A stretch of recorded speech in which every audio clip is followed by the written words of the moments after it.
to try and do something a little different here. Show y'all a little more about everyday life on the road. You know, the ups and the downs. I usually just kind of show a few things here and there, but I want to give you guys the full aspect of what it's like to truck. Not just here at Landstar, but just as far as an American trucker. I pride myself to be pretty decent at this. I'm not the greatest. There's definitely other guys out there that are way better at this than I am. And then I'm definitely better than some other guys. So, whatever. I'll give y'all guys how I do things. I literally just got up and got dressed. Like, I haven't even put my bed up yet. And I just put this up against the wall. I got coffee going. I prep my coffee. So I prep all this at night. Just kind of like fill up the coffee maker. And I stopped drinking coffee for a long time. And then I realized that wasn't my issue. So I started drinking coffee again. Yeah, so I prep all this, get everything ready at night. And then all I gotta do is hit the power button. And this is plugged up to my generator right here. I got an extension cord that goes to my generator, along with the white one down here that runs to that power strip. That white one I will plug into the power inverter whenever I get rolling. So yeah, I actually got up. My appointment's not for another hour, but I parked here at the shipper, and this guy in this red truck right here is honking at me. And I was pulled up a little closer to the back end of this trailer right there instead of where I'm at now. So I planned on recording as soon as I got up, but I had to hurry up and move. And he, like, I kind of look out the window, I'm like, this guy's just laying on his horn. And I cannot stand that. Like, if you got something to say, knock on the door. Like, hey bud, man, can you back up a little bit? I'm having a hard time getting in this dock right here. Do you mind backing up some? You know, kind of open up this area for me. I'd appreciate it. That's cool. Don't just lay on the horn. It's so disrespectful. Like, I get that we have air horns. I get it. And it's okay. They're useful. But, like, bro, come on. But anywho, I look out the window and I look through his passenger window, and he's like, I'm like, bro, I'm not somebody you're just gonna be like, go away. Like, come on, man. Speak English. Talk. At least talk. Maybe we'll understand each other. Whatever. See, now I'm getting frustrated. And I don't want to be frustrated. I gotta walk in to the shipping office. I'm just gonna check in early. I'm gonna walk in up there and see if I can get in a dock to get loaded. Maybe not. We'll see what happens. And then we'll go from there.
we got in the door. We need to go, need to put the chalk on the wheels, and then I gotta go back inside and sit down. I can't even take my daggum coffee with me. That's so frustrating. Not allowed to have any food or drinks inside. And there's a guy in there complaining that he's been here for an hour. I don't know why this is like this. This is kind of crazy, but whatever. Wheels are chalked. There's a guy complaining inside that he's been here for an hour and they can't figure out if they're gonna unload him or not. He's just pissed off, like throwing a fit. When you get 2 hours free, that's basically how our time works, guys.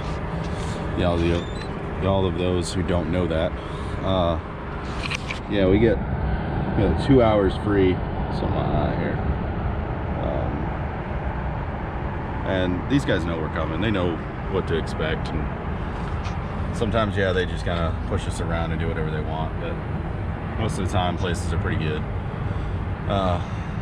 So yeah, we're gonna go in here and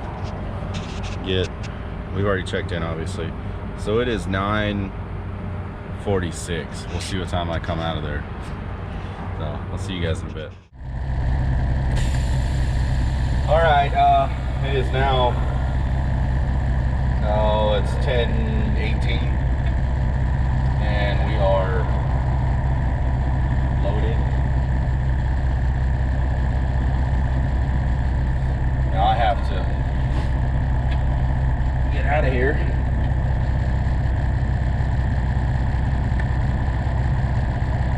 This crap is tight. Not a huge fan of this place.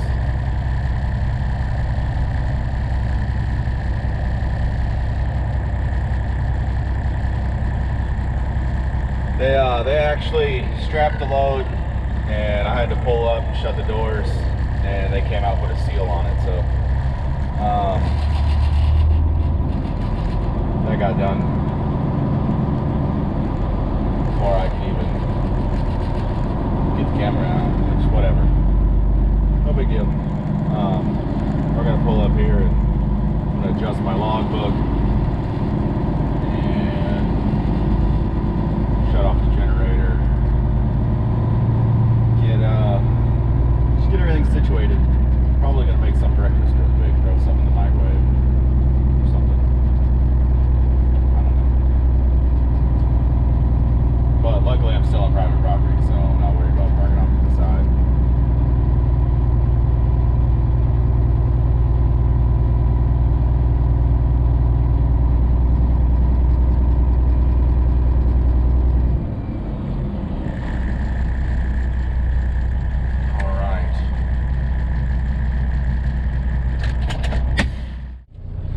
I got the old air fryer out. I got a breakfast hot pocket I'm gonna heat up, and then I got some hash browns in there. This thing's running on the generator out there, which is nice. I don't have to idle up the truck and run it off the alternator and all that stuff. So I'm gonna heat these bad boys up, and once that's done, I will shut off the generator, do a final walk around the trailer, the truck, and just make sure everything's good to go, and then we'll hit the road. We're headed south.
Coming out of Cincinnati, Ohio, down into Kentucky. The sun is bright coming off the road.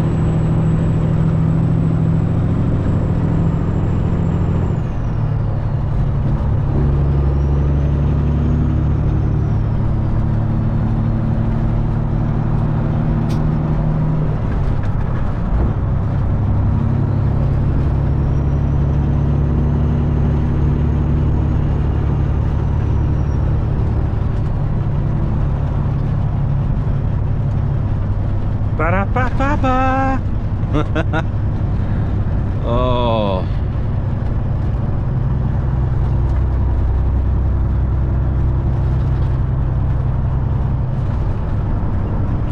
It's been a fairly smooth ride. A little bit of traffic, nothing crazy. This is, I mean, it's about as heavy as it's been. Obviously, it's, you know, bottleneck down through here. Opens back up.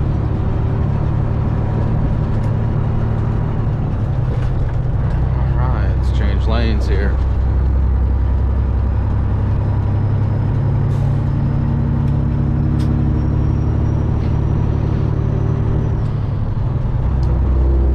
Last night, after I got parked at the shipper, you know, I had somebody comment on a video that I made installing some headlights that have been on the truck since, and he mentioned that I wired them up wrong.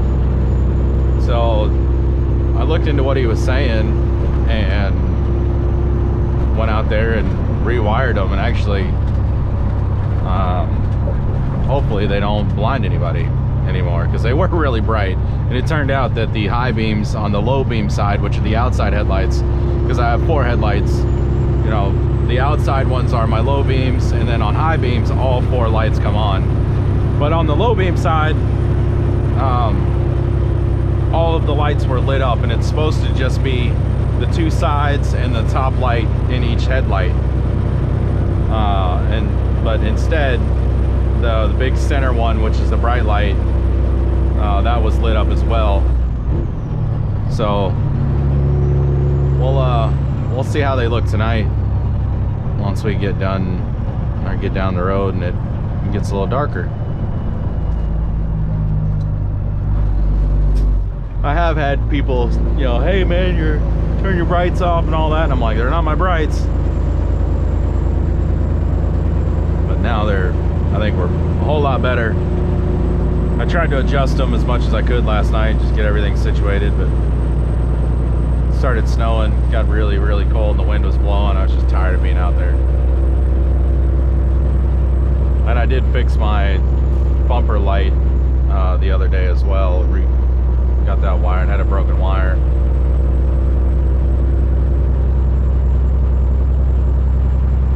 So all that worked out.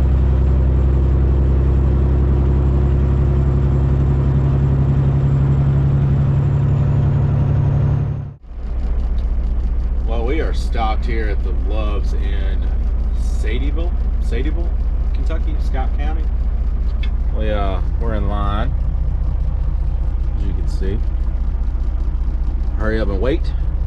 There's a truck at the pay line. I just watched this guy get back in his truck from inside, so I'm assuming the truck in the pay line is taking their sweet time, which is the pay line, if y'all don't know, is the line after the pump that everybody pulls up to. You get your fuel, and then before you go inside, you pull your truck up to the pay line, and then you go inside, get your coffee, use the restroom, get your fuel receipt, whatever it is. That way the next guy can be getting fuel while you're inside doing what you need to do, and then you come back out and you leave, and that guy pulls up and goes in, and, you know, just repeats the process. But some people like to take their time at the pay line, or they'll just sit in the fuel island and, you know, go inside and shower and, you know, whatever they do. A lot of people take the time. I get, like, sometimes it does get backed up at a busy place like this. You know, the fast food joints are slow or whatever.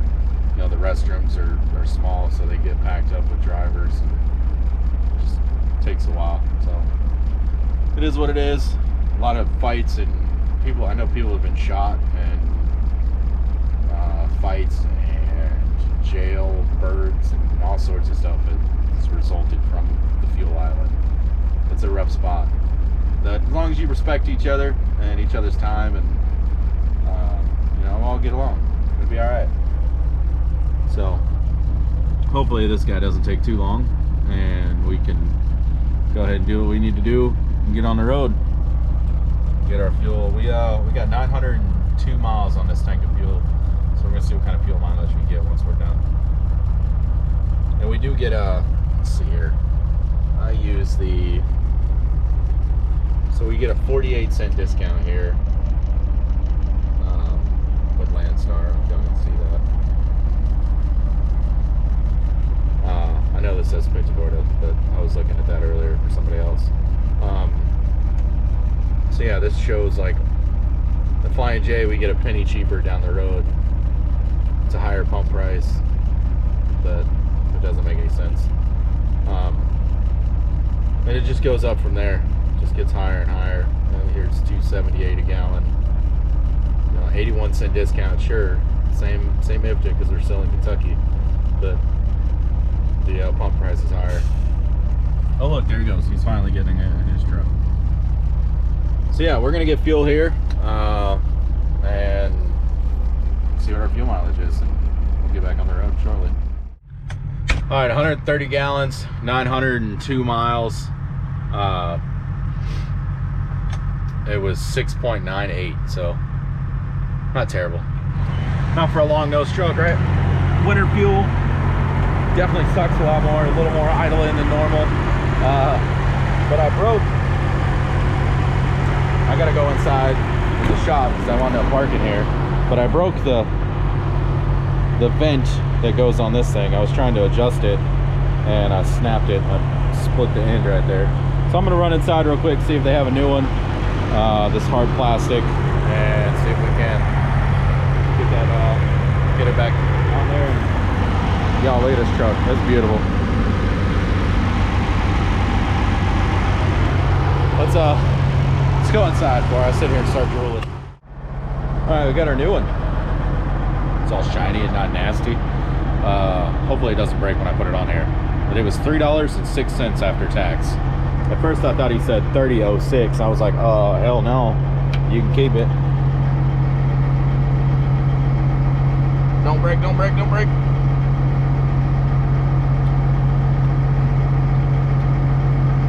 Good night. Get a little big. Come on, get on there. It's on.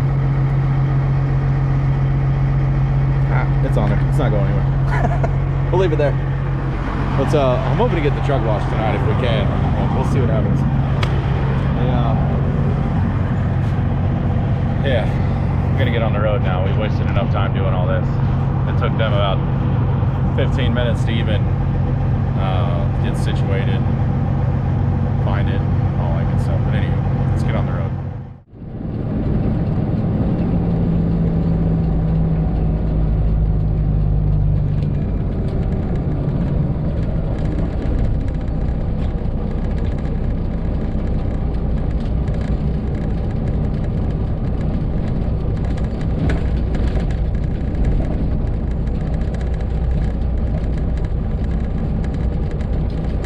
Put on the skid. Okay.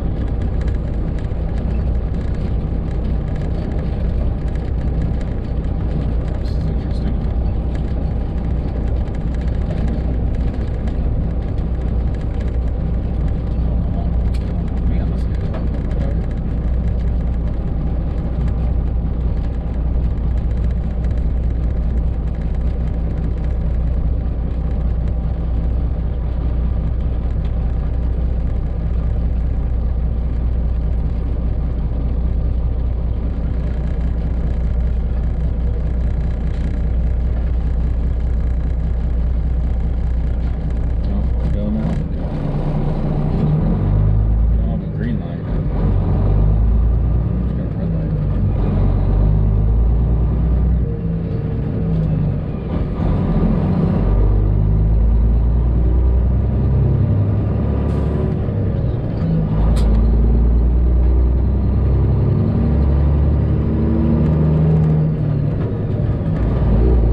like the Pride, and the line at the Blue Beacon was really long, so it's probably cheaper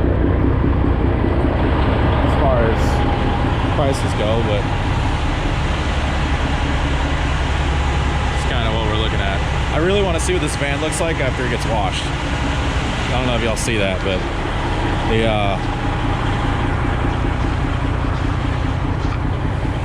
van is like filthy, so I'm interested in seeing how clean she looks when she's done. But this old girl is nasty. It's been past time for this. But I'm also getting the undercarriage as well.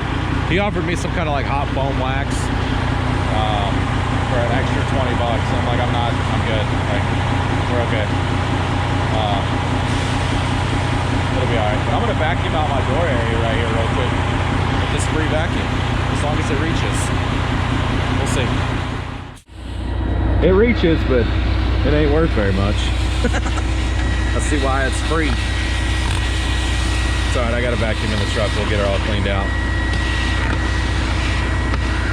Gonna need to do like a real good detail on all this right here, like the gunk in it and whatnot, but hey, whatever. It's a quick little